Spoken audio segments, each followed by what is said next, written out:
धन्यवाद सर, मेरे स्टूडियो में आप आए, आपका बधाई हो।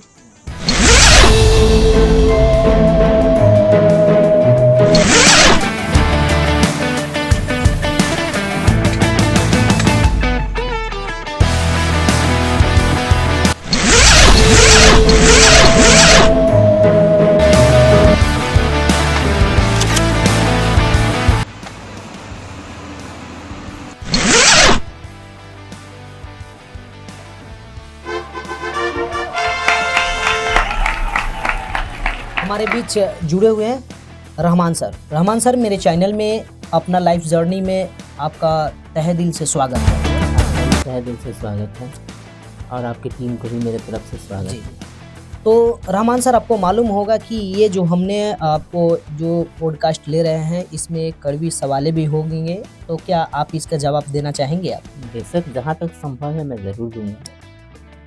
तो हम पहला सवाल आपसे ये करेंगे, आपकी जन्म कहाँ हुआ और उस बचपना कहाँ बीता, आप बताएंगे? मेरी जन्म तो बस घोड़ासहन में ही मेरा जन्म है और घोड़ासहन हसन नगर के हम निवासी हैं, अस्थाई निवासी हम घोड़ासहन हसन नगर के ही हैं। और मेरी जन्म 1988 में हुई। डेट ऑफ बर्थ मेरा सुन लीजिएगा तो भी अच्छा है, 16/4/1988 है। बस मैं यहीं का मुकामी हजरात हूँ।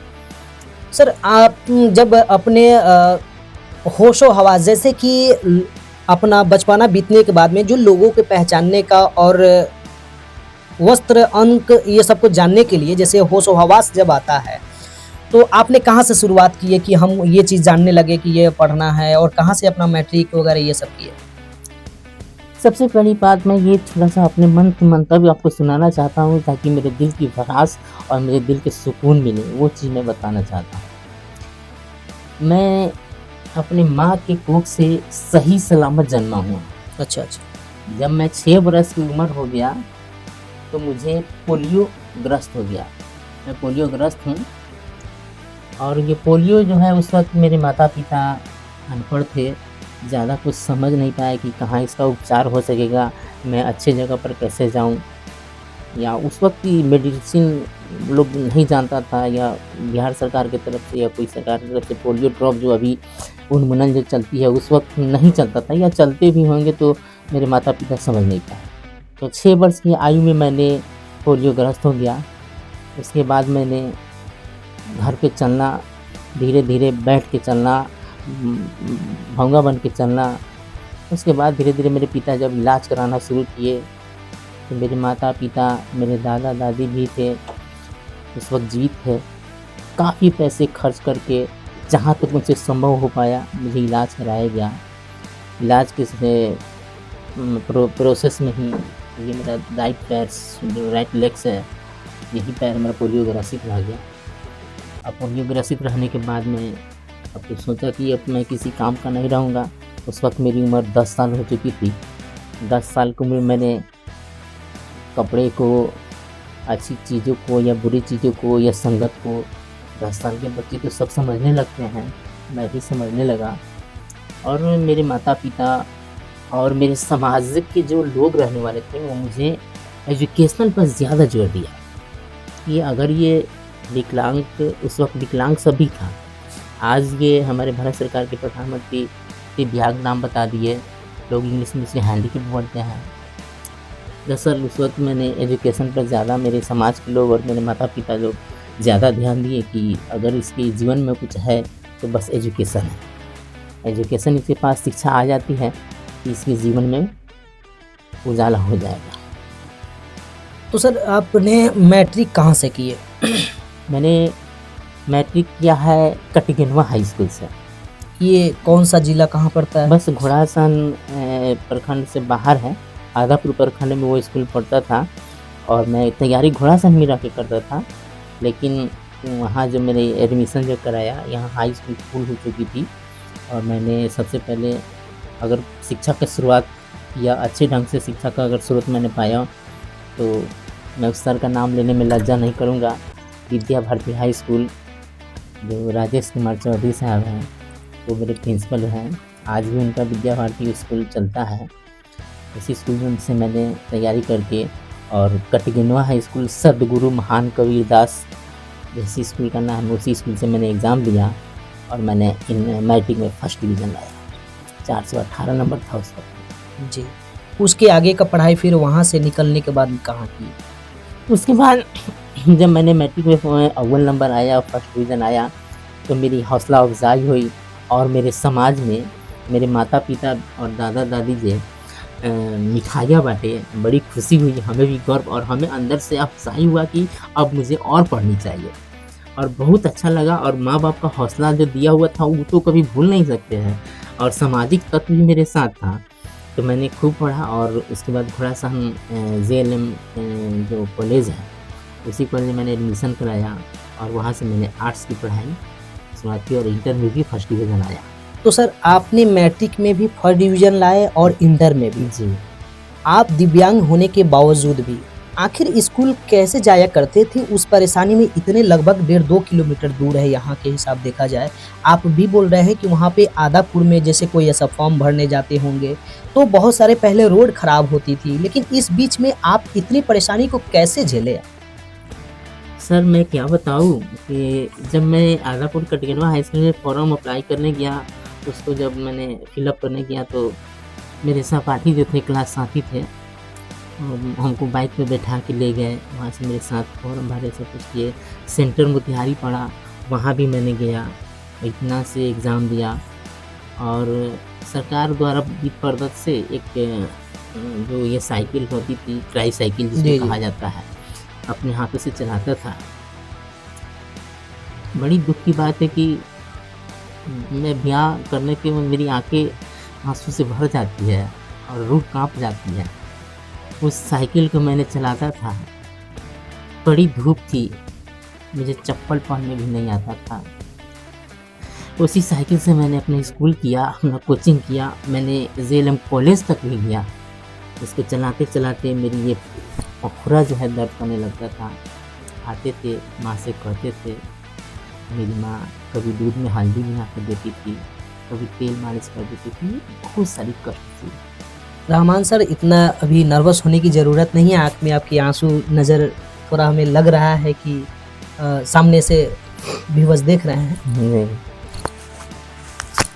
ऐसा नहीं होइए, और अभी आप में बहुत वो गुण है, हमने जाने हैं, तब तो स्टूडियो का रूप हमने दिए हैं कि आपको ये विचार आपके बीच, मेरे बीच स्टूडियो और सार्वजनिक सभी बीच यानी कि हमारे व्यूअर्स को रखना चाहिए। हमें भी ये बैकग्राउंड आपका हमने जाने हैं, समझे हैं कि नहीं, पहला पॉडकास्ट जो होता है हम रहमान सर को देंगे और रहमान सर यहाँ पे आए, आप इतनी तकलीफ झेल कर भी यहाँ तक आए, और यहाँ क्या, जब उतना तकलीफ वहाँ से झेल कर यहाँ तक आप आए, यही बहुत है। अब तो सर कोई तकलीफ मेरे शरीर के अंदर होता है तो मैं उसे समझना ही नहीं चाहता वो तकलीफ क्या होती है। रहमान सर ये एक सवाल है, आप तो गार्जियन हैं, आपसे पूछना तो नहीं चाहिए, लेकिन हम इसलिए पूछ रहे हैं कि ये लाइफ का मतलब, लाइफ जर्नी का मतलब है कि आप अपने दुख और सुख और तकलीफ़ों और खुशियों को भी बताना होता है। तो आपने मैट्रिक और इंटर करने के बाद या उससे पहले आपका हौसला और जो फर्स्ट डिवीज़न लाने के हिसाब में किसी न किसी के मन विचार आपके माने कि अंदर आकर्षण होते रहता है, जैसे अच्छे लोगों का जो है ना, दुनिया जो है ना कि उसके तरफ खींचते आ जाता है। तो इस बीच में हमको ये बताइए कि कभी इस विचार से आपके नज़र में कोई उस घड़ी आया है कि नहीं जो कि आपसे किसी को नज़रिया लड़ गया हो, यानी प्यार हो गया हो? स्टूडेंट्स लाइफ था और हो ही जाता है, लेकिन मैं प्यार को हद तक रहने दिया है। इसको मैं यानी ज़्यादा फ्रेंडशिप बना कर रखें, फ्रेंड जो होता है ना, अपना दोस्ती का रूप जो यानी कि दिया जाता है। हाँ बिल्कुल, मैं इसको ज़्यादा बयान नहीं कर हम्म। सकता हूँ और थोड़ी सी ही इसको मैं पर्दा में रखना चाहता हूँ। और मैंने जो प्यार का जो शुरुआत और अंत जो है मैंने पर्दे में रख करके किया और सब कुछ हुआ मेरे साथ ही। क्योंकि मैं एजुकेशनल में तेज़ था तो कहीं भी आपको सर मालूम होगा हाँ, कि कहीं भी गुण की पूजा होती गुण है, की पूजा होती है। रूप की पूजा तो होती नहीं है। तो मैं पढ़ने में अपने आप को आज भी इंटेलिजेंट हूँ, पहले भी इंटेलिजेंट था। और आज भी मैं आपको कह रहा हूँ कि मेरे सामने अभी किसी तरह का कोई एग्ज़ाम आ जाए, यूपीएससी, बीपीएससी कुछ भी आ जाए, उसकी मैं लगन से तैयारी करूँ, तो हमें कोई दिक्कत नहीं है। मैं अभी मेरे अंदर अभी कोई झिझक नहीं है। सर आपकी तो शादी हो गई है, कब शादी की है आपने? आप दिव्यांग थे, क्या लोग कहते हैं कि कोई ना कोई है ना लड़का हमें बहुत सुंदर और सुशील और पर्सनालिटी के हर चीज़ माने कि उसमें चाहिए, लड़की का एक ख्वाहिश होता है। लेकिन आप जो है ना कि एक पैर से माने कि आप दिव्यांग हैं, उस बीच में माने कि जब आपका आया होगा कोई मेहमान तो उस बीच में कैसे किए होंगे? कैसे माने कि वहाँ तक पहुँचे होंगे? उस बीच में यानी कि आपके घर फैमिली कैसे बसे होंगे? देखिए, क्योंकि मेरे जीवन में सिर्फ़ ओनली टू एजुकेशन, दूसरा कुछ था नहीं।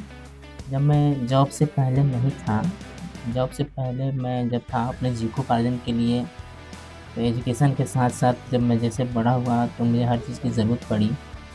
तो मेरे मैरिज से पहले भी एक छोटा-सा शॉप डाला हुआ था अपने गाँव के अंदर, किराना दुकान था, उसको मैं चलाता था, उससे मैं संतुष्ट था। वैसे भी मैं कमा लेता था और जॉब से पहले ही मेरी शादी हुई। मेहमान रिश्तेदार तो आते ही थे और हैंडीकैप देखते थे, तो उस वक़्त की नज़रिया जो मेरे मेहमान आने वाले थे और जो आए, उनको क्या समझ में आया, जो समझ में आया और उन्होंने मुझे लाइक किया और लाइक किया तो हम भी लाइक किए, मेरे परिवार के लोग भी लाइक किए। मेरे माता-पिता को भी अच्छा लगा कि मेरे एक बच्चे का जो है इस तरह के बच्चे जो हैंडीकैप बच्चे हैं, विकलांग हैं, अगर इसका घर बस रहा है तो मेरे माता-पिता उसमें कोताही नहीं किए और तब मैंने शादी कर ली। तो आपके जीवन साथी तो ज़रूर आपसे बात विचार कहे होंगे कि आप माने दिव्यांग होने के बावजूद भी उनको विचार तो मालूम होगा ना कि क्यों आपको पसंद किए? क्योंकि आज तक तो मेरे जीवन साथी इस पर कोई चर्चा ही नहीं की। बस मेरे जीवन साथी, अब तो शायद घोड़ासहन के बहुत सारे लोग पहचानते हैं मुझे और मेरे वाइफ़ को, चूँकि मैं हैंडीकैप बाइक पे अपने पत्नी के साथ ही मार्केट करने जाता हूँ और उसको साथ ले जाना मेरी मजबूरी है, इसलिए कि मैं अपनी बाइक से बार-बार उतरूँगा, कुछ खरीदूँगा, फिर हाथ में लेके उसको रखूँगा, सामान को माने हेल्प रखूँगा। भर भी के लिए आप हाँ, ले कि अपने बैसाखी रखूँगा और उसी से मैं सारा सामान अपने जीविकोपार्जन के लिए, हरी सब्जियाँ हो या कुछ भी हो, खरीदा लेता हूँ। करके हस्बैंड वाइफ ना गाड़ी पे बैठे फिर अपने घर के लिए चल दिए। किस साल में आपका माने कि जॉब मिला और वो दृश्य क्या थी जब खुशी का माहौल आपके अंदर आया होगा? अपने घर वाले या आपकी पत्नी या गाँव समाज जो कि खुशियों के लिए जो मिठाइयाँ बाँट रही होगी, वो नज़ारा क्या था? मेरी शादी है कि जिस तरह आम लोगों की शादी में जो रस्म निभाई जाती है, मेरी शादी में उससे बढ़कर मेरे माता-पिता की बहुत खुशी के साथ हो कि मेरे बेटा को जो है कि हैंडीकैप होते हुए भी मेरे बेटे को किसी ने लाइक किया है और मेरी बेटी के घर बसने जा रही है। तो समाज भी बहुत खुश था और मेरे माता-पिता भी खुश थे और जितने सारे रस्म होते हैं शादियों में, तो सारे के सारे रस्म मेरे साथ भी निभाए गए और शादी संपन्न अच्छा से हुआ। शादी आप कहाँ की? शादी मैं अपनी शादी घोड़ासहन में ही की हूँ। और जैसे कि मेरा घर वार्ड नंबर 4 में पड़ता है और मेरे ससुराल जो है वार्ड नंबर 2 में पड़ता है। दोनों हम लोग एक ही जगह के रहने वाले हैं। यानी कहना है कि घोड़ासहन प्रखंड के एक उत्तरी पंचायत में जो 2 नंबर और 4 नंबर वार्ड है, बस वहीं का अस्थायी निवासी जी, है जी। क्योंकि आपको दुनिया जान रहे थे कि जी। आपका बात, विचार, व्यवहार और आपकी क्वालिफ़िकेशन भी देखा लोग। जी। और ये क्वालिफ़िकेशन देखने के बाद जो है ना कि आपको लाइक किया जो कि बड़े बेटा एक ज़िम्मेवार व्यक्ति होते हैं। क्वालिफ़िकेशन तो सर अलग की बात है। मेरा स्ट्रगल देखिए, मेरे स्ट्रगल मेरी कि ये कहाँ तक पहुँचता लोग मेरा अंदाज़ा, जैसे मैं बता रहा हूँ सर कि जैसे मैं घोड़ासहन में जब पढ़ने निकलता था अपने घर से, तो हाफ पैंट था, हाफ शर्ट था, बिना पाँव में चप्पल था और बिना चप्पल के मैं चलता था तपती धूप में। आज रोड की फैसिलिटी हुई है लेकिन पहले नहीं थी, फिर बहुत ज़्यादा धूल उड़ता था। और सर मैं बता दूँ आपको कि ये मेरा बैसाखी जो है बहुत हल्का है। उस वक़्त एक बैसाखी लकड़ी का हुआ करता था 2.5 किलो का और इधर 2.5 किलो, 5 किलो का बैसाखी था और 5 किलो का बस्ता ऊपर से लाद के मैं इतना स्ट्रगल करके मैं अपने इल्म को हासिल किया। यानी पहले के बैसाखी 5 किलो को हुआ करते जी, थे। मेरी बैसाखी पहले 5 किलो की हुआ करती अभी थी। लगभग कितना वज़न होगा? अभी दोनों का वज़न 1 किलो होगा। बस। बस। और उसके बाद में सीखा हूँ। बस्ता भी आप माने कि किताबें जो आप रखते थे वो भी वज़न ज़्यादा होते जी, थे। मेरे नोट्स बुक या वगैरह जो भी बुक्स थे, मैं इसे बैग पर लाता तो 5 किलो मेरा वो बैग था। एक तो बात है सर, हमने अपने रिश्तेदारों से, आपके रिश्तेदारों से हमने पूछे हैं कि जब आप पढ़ने जाते थे तो आपका कॉपी खत्म हो जाता था, तो उसका कैसे माने किस तरह का उपयोग करते थे? हम सुने थे, थोड़ा आप अपनी ज़ुबानी बताइए हमारे व्यूअर्स मेरे को। साथ सुने थे तो बहुत अच्छा सुने थे, क्योंकि मैं बेहद पुअर फैमिली से था। और पुअर फैमिली होने का कारण ये था कि जो भी मेरे माता-पिता कमाते थे, क्योंकि मेरे पिता सिलाई करने वाले हैं, पहले सिलाई करते थे। आज मेरे पिताजी टेंट हाउस चलाते हैं और मेरे पिताजी के पास बहुत सारी अब संपत्तियाँ हुई, लेकिन मेरे पिताजी हम लोग भी पूरे फैमिली से आते थे। तो मैं क्या बताऊँ आपको, बताने में झिझक नहीं होनी चाहिए, लेकिन मैं बता रहा हूँ आपको कि मेरे पिता जो है, वो कैलेंडर जो थे, कैलेंडर को काट करके बनाते। पहले 12 महीने का 12 पेज आता था और उसको काट करके मेरे पिताजी से मशीन पे सी करके कॉपी बना देते थे। उसपे मैं मैथमेटिक्स पढ़ता था। यानी जो आप कैलेंडर माने कि जो घर में लग रहा था, उस बीच में जो बैकग्राउंड में जो पीछे में जो सादा जी, हो जी, जाती जी, थी, जी, बेशक सही पकड़े आप। तो उस बीच में जो सादा में जो है ना उसको माने कि आपके पिताजी उसको कॉपी बनाकर, उसको स्टिच मारकर तब जाके आपको दिया करते जी, थे। जी, मशीन पे सिलाई कर देते मशीन थे। पे सिलाई कर देते थे जी, ताकि वो नहीं कि ऐसे पन्ना फटे फटे नहीं इस नहीं। तरह से। जी, उस पे आपने पढ़े हैं। उसपे मैंने पढ़ा। तो उस पे आप पढ़े होंगे तो आपकी क्लास के जो स्टूडेंट, आपके साथी, आपके दोस्त होंगे, कुछ तो कुछ बात आपसे करते हम होंगे बहुत बहुत। सारी बातें करते थे, मैं वहाँ पे लज्जा महसूस करता था। समझे सर? मैं वहाँ पे लेकिन लज्जा महसूस करते थे, लेकिन जो मेरे मैथमेटिक्स के जो टीचर थे, मैं उनका कहिए तो नाम बताऊँ, अजीत सर, उन्होंने हमसे बेझिझक पर्दा खोलने के लिए कहा, झिझक हटाने के लिए। और जो मैथ्स से मिलते थे, नोट्स मिलते थे, ऑब्जेक्टिव सब्जेक्ट जो भी मिलते थे, अलजेब्रा वगैरह जो मिलते थे, फटाफट बना करके और कॉपी बढ़ाता था। चूँकि मैं जानता था, अपने आप को आत्मविश्वास था कि एक ही गलत है मेरा, और उससे मेरी क्लास में टॉपर आता था और शाबाशी मिलती थी। कॉपी कुछ भी हो सर, दिखने में नहीं था। अच्छा। मैं भी तो दिखने में पहले था, कुछ नहीं था। लेकिन सर गुण और क्वालिटी जी, और जी। क्वालिफ़िकेशन जो है, यहाँ तक मुझे लाई है। तो सर आप तो दिव्यांग हैं। जी। किसी न किसी जैसे मनोरंजन के रूप में जो है ना खेल-कूद में कोई न कोई इंसान को खेल पसंद आता है। उस खेल के घड़ी में जो है ना कि जो खेल पसंद आपको आया, वो खेल कौन-सा था कि जो कि आपको समझिए कि 24 घंटा उसमें बिज़ी रहने का भी मौका मिले तो रह सकते थे, क्योंकि आप इतना ने बिज़ी अपने पढ़ाई में थे कि उतना भी नहीं कर सकते थे। लेकिन फिर भी अगर कोई खेलने का अगर मौका मिलता, माने मिल रहा होगा उस वक़्त, तो कौन-सा खेल खेलते होंगे आप? हाँ। ज़्यादा रुचि मैं कैरम बोर्ड से रखता हूँ। आज भी मुझे कैरम बोर्ड खेल बहुत पसंद है और मैं उस वक़्त भी अपने स्टूडेंट्स लाइफ़ में भी कैरम बोर्ड को चॉइस किया, क्योंकि मुझसे वो भी होने वाला था। वैसा खेल तो हो नहीं सकता था, खेल नहीं सकता। कैरम बोर्ड में ज़्यादा रुचि रखता हूँ और कैरम बोर्ड मुझे ज़्यादा पसंद है। अच्छा, इस उम्र की घड़ी, इस लाइफ में आपको कौन ऐसा उस समय आया था कि सबसे ज़्यादा आपको खुशी का घड़ी था? माने उस वक़्त बहुत खुशी महसूस किए थे? सबसे ज़्यादा खुशी मुझे हुई 2009 में, जब मुझे जॉइनिंग लेटर मिला। बहुत ही गौरवान्वित हुए थे उस वक़्त हम। मैं तो हुआ हूँ, लेकिन मेरे साथ मेरे परिवार के लोग, मेरे माता-पिता लोग बहुत ही गौरवान्वित थे कि, और मुझे आत्मविश्वास हुआ कि अब मैं पैसा कमा सकता हूँ, मैं अपने जीविकोपार्जन को आसानी से जी सकता हूँ। चूँकि प्यारे जी, आप तो देखे होंगे कि मेरे जैसे हैंडीकैप तो बहुतों देखे होंगे, है ना? लेकिन सक्सेस हैंडीकैप नहीं मिला होगा आपको।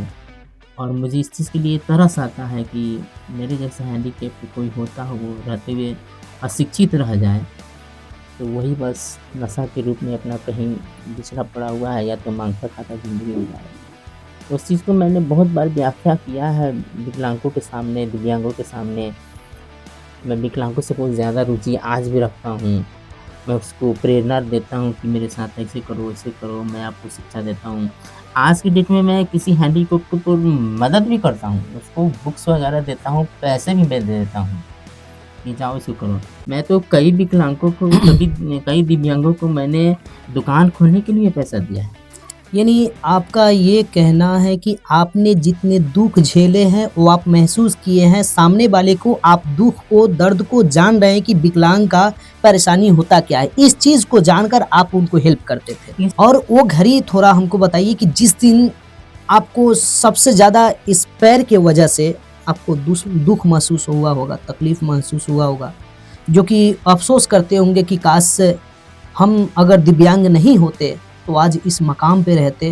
जी, बहुत सारे जी। ऐसे समय आपके पास में तरह-तरह का आपके बीच में आता होगा शब्द, लेकिन किसी को बताना नहीं चाह रहे होंगे क्योंकि वो तरह का हेल्प मिलने का बड़ी मुश्किल होता था उस वक़्त। जी, इस चीज़ को मैं बहुत अच्छा से व्याख्या कर सकता हूँ। ये सुनने में आपको बड़ा इंटरेस्टेड लगेगा सर। जैसे कि अपने स्टिंग लाइन में ही एक बार मुझे मौका मिला था 2-3 साल के लिए स्काउट गाइड चलाता था मैं घोड़ासहन में। मैं था और मेरे सहयोगी टीचर कुंदन सर थे। तो मुझे पटना से एक ऑफ़र आया कि आप अपने बच्चों के साथ टीम बना कर के पटना भ्रमण के लिए आइए। उसके लिए गवर्नमेंट हम लोग को पैसा दी थी। जब मैंने पटना गया और सब भ्रमण किया, तो सारे बच्चे हमारे एक मूड बनाए कि चलिए सर पहले गोल घर पे घूमते हैं। तो सारे बच्चे के साथ मैंने गोल घर गया, शायद इसमें आप भी होंगे। गोल घर में सब सारे बच्चे मेरे चढ़ गए, उसमें 24 बच्चे थे। 24 बच्चे के साथ मैंने पटना गोल सारे बच्चे पटना गोल घर पे घूमने लगे। उस वक़्त मुझे सर एहसास हुआ कि मैं भी अगर पैर वाला होता, मैं हैंडीकैप नहीं होता, तो वहाँ पे चढ़ के गंगा की हवा लेके गंगा जमुना की जो लहरें थी, उसकी सर्द-सर्द जो हवा मुझे मुझे मिलता। लेकिन इस चीज़ को मैंने एहसास किया, मायूस हुआ, लेकिन मेरी जो स्टूडेंट्स थे, बच्चे थे, उस चीज़ को मेरी भावना को समझा और सीधे मेरे बच्चे थे जो गोद पकड़ के टाँग करके और सीधे पटना के गोल घर पे माने ऊँचे मंजिल तक ले ऊँचे गए, मंजिल पे यानी सबसे आपको आखिरी उठा लिया मंजिल पे गया। उठा लिया। उस वक़्त मुझे बहुत एहसास हुआ कि काश आपके माने दिव्यांग नहीं होते तो हम नहीं, अपने पैरों से चलकर चल वहाँ के तक जाते। पहुँचते। लेकिन इस चीज़ की कमी मुझे मेरे स्टूडेंट सब नहीं होने दी। आज आपका माने कि जो जॉब है, कहाँ है आपका जॉब? सबसे पहली जॉब तो मेरी भगवानपुर कोटवा से शुरुआत हुई थी और मैं भगवानपुर कोटवा में 9 साल रहा और उसके बाद मेरी ट्रांसफ़र हुई तो अभी मेरी पोस्टिंग जीपीएस महुआही विद्यालय में है। तो सर तो हमने तो बहुत सारी बात किए हैं, लेकिन हमारे व्यूअर्स एक और बात आपके माने सवाल जो रखने के लिए सोच रहे हैं कि क्यों नहीं रखे हैं प्यारे जी, जी। लेकिन उस सवाल को थोड़ा-सा रख के और हमें बता देते तो बेहतर होता। देखिए हमारे व्यूअर्स बता रहे हैं कि वो सवाल पूछे ही नहीं हैं। तो आप रहमान सर ये बताइए, आपके जो सौर परिवार है, पूरे परिवार में कितने लोग हैं? आपके बच्चे कितने हैं? कितनी लड़कियाँ हैं? और उस बीच में यानी कि इस विचारों को आप बताइए हमारे व्यूअर्स को। ये भी सब पूछने वाली बात है, इसमें कोई झिझक नहीं है। मेरे फैमिली में अभी सभी कोई लोग हैं, मेरे दादा-दादी सिर्फ नहीं हैं। मेरे अब्बू हैं, मेरे अम्मी हैं, मेरे अंकल लोग हैं और मैं खुद के 4 भाई हूँ, 2 बहन हैं और चारों भाई हम लोग मैरिड हैं। दूसरी बात कि मेरे पास 4 बच्चियाँ हैं और 2 बच्चे हैं, जिसमें एक बच्ची का मैंने शादी कर दिया है, अभी पिछले साल किया है शादी और बाकी सब बच्चे पढ़ लिख रहे हैं, अभी सब एजुकेशन से जुड़े हुए जी। हैं। तो रहमान सर आपसे जुड़कर हमें बहुत खुशी हुई। बहुत-बहुत धन्यवाद जो कि आपने पूरे विचार हमको इतना बताएँ और इस विचार को यानी कि ऊँचे मकाम तक पहुँचाने का प्रयास मेरा एक सोशल मीडिया रहेगा। और बहुत-बहुत धन्यवाद। क्या कहेंगे हमारे व्यूअर्स के लिए जो इस पॉडकास्ट में आपने शामिल हुए हैं? क्या कहना चाहेंगे हमारे व्यूअर्स को लेकर, इस पोस्टकार्ड को लेकर क्या विचार है आपका यहाँ पे पहुँचने का, कैसे था? मैं ये आपको लाइफ जर्नी जो आपकी स्टूडियो है, देख कर के बहुत प्रसन्नता हुई मुझे, बहुत खुशी हुई और मैं आपके सामने लाइट ये पॉडकास्ट जो आया है, मेरे अंदर भी था कि मैं भी अपने जीवन को किसी के सामने बताऊँ, कुछ कहूँ। चूँकि मैं एक एंटीबायोटिक हूँ। जिस तरह हर दवा में एंटीबायोटिक की ज़रूरत होती है, बिना एंटीबायोटिक की कोई दवा जल्दी काम नहीं कर पाती है, उसी तरह मैं एक एंटीबायोटिक हूँ। मुझे लोग देख के समझे कि वास्तव में रहमान सर की जो जीवनी है कैसे पहुँचे यहाँ तक, कैसे पहुँचे और हैंडीकैप क्यों नहीं पहुँच पाते हैं। मैंने इससे व्यूअर्स में आपको बताया, वीडियो में बताया कि मैं अपने स्ट्रगल पर यकीन और आत्मविश्वास किया, तब जाकर के मैंने अपने स्ट्रगल को पूरा किया, अपने लक्ष्य को पूरा किया। तो मैं आपको यही कहूँगा, आपके व्यूअर्स को कहूँगा कि आप लोग मुझे देख कर के आप हमसे प्रेरणा का स्रोत लें और मेरी जो स्ट्रगल लाइफ जो सुने हैं मेरे ही तरह मेहनत करें। Education is best policy. लोग कहता है कि ऑनेस्ट इज़ बेस्ट पॉलिसी है, लेकिन एजुकेशन भी वेरी अच्छी पॉलिसी है और मतलब नीति है उसका, शिक्षा जो है नीति बहुत अच्छी नीति है। इसको अगर इंसान अपना ले तो बहुत अच्छे वादे पर, बहुत अच्छे पोस्ट पर जा कर के अपना नाम कमा सकते हैं, अपने इज़्ज़त आबरू को बचा सकते हैं। इस दुनिया में क्या है, बस नाम रोशन हो जाए। अपने के सिवाय आप रोशन करते हैं तो आपके माता पिता गवाहित होते हैं। घोड़ासहन से डीएम लोग बने हैं। अभी हाल फिलहाल में ये संजीव कुमार जो पिटवा कराने वाले स्टूडेंट्स हैं, कितनी उनकी भव्य तैयारी हर जगह हो जा रही है। आखिर क्या है सर, इसको एजुकेशन ही कहा जा रहा है, दूसरा कोई उसके पास उपाय नहीं है। एजुकेशन पावर है। Education power. तो मैं भी आपके सामने आज बैठा हूँ, आप मुझे बुलाए हैं तो अच्छे समझ के, व्यक्ति समझ के बुलाए कि एक एजुकेशनल मैंस है, उसको अच्छा बोलने का और होने का तजुर्बा है। आखिर स्ट्रगल किए तब तो आपके स्टूडियो में और कोई थोड़ी आ सकते हैं। जी, आप जी। सर लोग तो जाएंगे, ये मांगता खाता लोग तो आ नहीं सकता है सर। जी, जी। आपके स्टूडियो में जो भी लोग आएंगे, शिक्षित लोग आएंगे, गणमान्य लोग आएंगे, अच्छे लोग आएंगे, या राजनीति से जुड़े हुए लोग आएंगे, सामाजिक से जुड़े हुए लोग आएंगे, एजुकेशन से जुड़े हुए लोग आएंगे। एक सवाल तो करना भूल गए थे सर, जैसे कि गांव समाज में जैसे कोई भी कागज़ पत्र का जो काम जो होता है, गांव समाज आप पे बहुत ट्रस्ट, बहुत विश्वास के साथ जो है कि आपके पास आते हैं और उस काम को आपको पूर्ण रूप से कर देते हैं। उस काम को करने के बाद में आपको मिलता क्या है? कुछ तो मिलता नहीं हो, फिर ऐसा करते क्यों हैं? उसके लिए मैं बहुत खुशी प्रकट करता हूँ कि आखिर मैं उसके लायक हूँ, तब तो मेरे पास लोग आया है। तो लोग आए हैं अपने काम कराने के लिए, लिखा पढ़नी करने के, कोई दस्तावेज दिखाने आता है, कोई फॉर्म अप्लाई करने के लिए आता है, किसी भी तरह के फॉर्म कागजात आते हैं तो मैं उसका काम कर देता हूँ। इसलिए कर देता हूँ कि मैं इस समाज के लिए अब ना करूँ तो क्या करूँ, लेकिन मैं ही अकेला कामयाब हो जाऊँ और मेरे बच्चे और मेरे समाज कामयाब ना हो, आगे ना बढ़े, ये भी अच्छी बात नहीं है। तो सुने हैं कि आप मेडिकल से भी जुड़े, आप अपना माने जानकारी रखे हुए हैं, तो कि अपने गांव समाज को आप सेवा करते हैं। बेशक सही बात है। वो सर है, वो पार्ट टाइम्स का है। मैं अपने समय को आज भी व्यर्थ नहीं होने देता हूँ। जैसे ही मैं स्कूल से आता हूँ तो अपने जीविकोपार्जन की सामान, सब्जियाँ, पानी वगैरह खरीद के ले जाकर रखता हूँ और उसके बाद मैं मेडिकल चलाता हूँ। लेकिन वो पार्ट्स जॉब है, जी, जी। पार्ट्स टाइम है, क्योंकि मैं वहाँ पे सामाजिक के नया से मेडिकल रखा हूँ, उसमें मेरे बच्चे भी शिक्षित हैं तो उसमें भी लगे रहते हैं। मेडिकल एक अच्छी जानकारी है और मेडिकल में भी मुझे बहुत अच्छी जानकारी है, क्योंकि मैं मोतिहारी में रह कर के मेडिसिन के बारे में, मेडिकेटेड के बारे में रहा, अच्छे डॉक्टर के पास आया। चलिए दोस्तों, अभी हमारे साथ जुड़े हुए थे रहमान सर, और रहमान सर की जो बातें आपने सुने हैं, काफ़ी बेहतर और आकर्षण शब्दों के साथ अपना दुख और सुख और जो है ना कि जीवन साथी के बीच जो है ना कि अपने पूरे विचार को यहाँ पे बताए।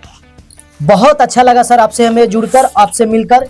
अगर आपको भी ऐसा जीवन की अपनी कहानी को बताना है, विचार को बताना है, दुनिया को बताना चाहते हैं, अपने विचार को साझा करना चाहते हैं लोगों के बीच में, तो आप जो है ना मेरे पोस्ट कार्ड यानी कि जो रहमान सर के जो बीच अभी जो वीडियो आप देख रहे हैं, इनके विचारों को, उस तरह का विचार आप रख सकते हैं, आप अपना बात विचार रख सकते हैं। और जो है ना कि आपका ये प्लेटफॉर्म आगे तक बढ़ने के लिए कोई अगर सुनता नहीं हो तो सोशल मीडिया के माध्यम से हम आपको उस जगह तक हम पहुंचाने का प्रयास करेंगे, सुनाने का प्रयास करेंगे, और वो जागरूकता यानी कि आपके बीच जो भी है, जो भी सवाल है, उस सवाल का जवाब आपसे हम लेने और देने का काम करेंगे। चलिए, बहुत बहुत बधाई, बहुत बहुत धन्यवाद सर। मेरे चैनल में आपका बहुत बधाई के साथ जो है कि स्वागत है, जो कि आपके ही द्वारा ये फीता जो काटा गया है, हमें बहुत खुशी हुई है और जानकर ये खुशी हुई है कि पहला आप पोस्ट कार्ड आपके मेरे चैनल पे होंगे।